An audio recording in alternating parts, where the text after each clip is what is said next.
আসসালামু আলাইকুম প্রিয় বন্ধুরা, কেমন আছেন সবাই? আশা করি আলহামদুলিল্লাহ আপনারা সবাই ভালো আছেন।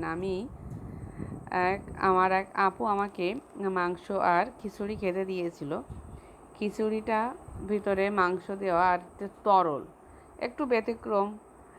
এটা যে কি খাচ্ছি, পোলাও কি খিচুড়ি বুঝতেই পারছি না। অনেক সুন্দর রান্না করে, তার পরিবেশনটা অনেক সুন্দর।